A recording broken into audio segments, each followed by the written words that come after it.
નોકરિયાત માણા દૂધની દોણી એ વખતમાં તો સ્ટીલના વાસણ હતા ને, દોણીમાં દૂધ રાખતા અને રાતે મીંદડી આવી, દોણીમાં મોઢું નાખ્યું અને હલવાનું મોઢું, અને પછી તો મીંદડી ઘૂમરે ચડે ને, દોણી તો તૂટી જાય ને ઠીકરાની. દૂધ ઢોરાઈ ગયું, એ પી લીધું, દૂધ ઢોરાઈ ગયું, મીંદડી ચાટી ગઈ, પણ ઓલો કાંઠો ડોકમાં રહી ગયો ઓલો દોણીનો. અને બજારમાં 2-3 વાર નીકળી એટલે ઉંદરડા મીંડા વાતો કરવા કે ભાઈ આ મીંદડીની ડોકમાં કંઈક છે. બીજો ઉંદર કે એની હાઈલમાંય ફેર પડી ગયો છો. તો ત્રીજો ઉંદર કે હમણાં ઓછા દેખાય છે. આ બધી ચર્ચાઓ છે, દ્રષ્ટાંત છે ને એટલે.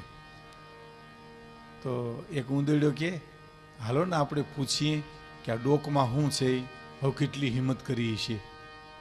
મીંદડીને આડું ફરીને ઉંદર પૂછે કે આ ડોકમાં શું છે, તો હિંમત ઘણી કહેવાય ને. એટલે એક ઉંદર આડો ફરીને કે મિનીબેન તો આ ડોકમાં શું છે, તો તમને કાંઈ કોઈને ખબર નથી? તો ના, કે હું તો ભગત થઈ ગઈ, આ ગુરુજીના નામની માળા છે. એમ તો કે તે હવે અમને નહીં ખાવ? તો અરે ખાવાનું હોય, મારે ઘેરે આવજો, હું ઉપદેશ આપીશ, સત્સંગ કરીશ, તમને જ્ઞાન આપીશ. એમ તો એ ઓટા ઉપર બેહે ને સામે 50-60 ઉંદરડા બેહે ને ઉપદેશ આપે ને ડાયરો વિખાય વાહેલાને પકડી લે. એ ડાયરો મીડો ખૂટવા ઓછો થવા કે ભાઈ ભીખુદાન દેખાતા નથી ક્યાંય, આ તબલજી ક્યાં ગયો, આ ભેંજાવાળો તો કે ભાઈ તો સત્સંગમાં જાય મિનીભાઈ ત્યાં પાછા નથી આવતા ઘીરે.